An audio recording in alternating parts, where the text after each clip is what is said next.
ഇന്നത്തെ റെസിപ്പി ഉണക്കമീൻ ഫ്രൈ ആട്ടോ. അതിനുവേണ്ടി ഞാൻ എടുത്തേക്കുന്നത് ഉണക്കമീൻ നന്നായി കഴുകി ചെറിയ കഷ്ണങ്ങളാക്കി മുറിച്ചെടുത്തിട്ടുണ്ട്. പിന്നെ ഒരു 5-6 ചെറിയ ഉള്ളി നല്ല രീതിക്ക് ചതച്ചതും 1 ടീസ്പൂണോളം ചതച്ച വറ്റൽമുളകും എടുത്തിട്ടുണ്ട്. പിന്നെ ഒരു നുള്ളു മഞ്ഞൾപ്പൊടി എടുത്തിട്ടുണ്ട് കേട്ടോ. ഒരു ചീനച്ചട്ടി അടുപ്പത്ത് വെച്ച് അതിൽ എണ്ണ ഒഴിച്ച് നമ്മുടെ മീൻ മുഴുവൻ വറുത്തെടുക്കണേ നമുക്ക്. ഞാൻ ഇവിടെ ഉണക്കയിലയായിട്ട് എടുത്തേക്കുന്നത്. ഇത് ഞാൻ 1 മണിക്കൂർ വെള്ളത്തിലിട്ട് അതിൻ്റെ ഉപ്പെല്ലാം കളഞ്ഞെടുത്തേക്കുന്ന കേട്ടോ. അതിനുശേഷം നല്ലപോലെ കഴുകി ചെറിയ കഷ്ണങ്ങളാക്കി മുറിച്ചെടുത്തേക്കുന്ന കേട്ടോ. അതിൻ്റെ ഒരു സൈഡ് വെന്ത് കഴിയുമ്പോൾ മറ്റേ സൈഡ് നമുക്ക് മറിച്ചിട്ട് കൊടുക്കാവേ. 2 സൈഡും വെന്ത് കഴിയുമ്പോൾ നമുക്കത് കോരി വേറൊരു പാത്രത്തിലേക്ക് മാറ്റിയെടുക്കാം കേട്ടോ. എൻ്റെ വീഡിയോസ് ആദ്യമായിട്ട് കാണുന്നവരുണ്ടെങ്കിൽ ലൈക്കും സബ്സ്ക്രൈബും ഷെയറും ചെയ്യാൻ മറക്കല്ലേ.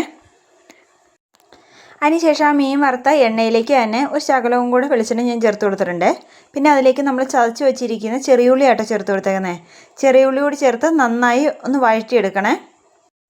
ചെറിയുള്ളി വഴറ്റിയതിലേക്ക് നമ്മുടെ ചതച്ച് വെച്ച വറ്റൽമുളക് ആട്ടോ ചേർത്ത് കൊടുക്കുന്നത്. വറ്റൽമുളക് ചേർത്ത് അതിൻ്റെ പച്ചമണം മാറുന്ന വരെ ഇളക്കണേ. പിന്നെ അതിലേക്ക് ചേർത്ത് കൊടുത്തേക്കുന്നത് ഒരു 1/4 ടീസ്പൂൺ മഞ്ഞൾപ്പൊടിയാണ് ചേർത്ത് കൊടുത്തേക്കുന്നത്. ലോ ഫ്ലെയിമിലിട്ട് വേണം കേട്ടോ നമ്മൾ മുളക് വറുത്തെടുക്കാനായിട്ട്. പിന്നീട് ഞാൻ അതിൻ്റെ അകത്തേക്ക് ചേർത്തേക്കുന്ന ഒരു തണ്ട് കറിവേപ്പില ചേർത്ത് കൊടുത്തിട്ടുണ്ട് കേട്ടോ. കറിവേപ്പില ചേർത്തൊന്ന് മിക്സ് ചെയ്തതിന് ശേഷം നമുക്കതിലേക്ക് നമ്മൾ ആദ്യം വറുത്ത് വെച്ചിരിക്കുന്ന മീൻ കഷ്ണങ്ങൾ അതിലേക്ക് ചേർത്ത് കൊടുക്കാം കേട്ടോ.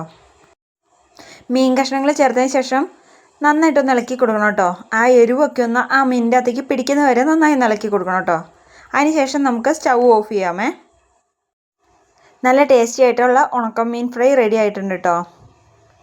എല്ലാവരും വീട്ടിലൊന്ന് ട്രൈ ചെയ്ത് നോക്കണേ.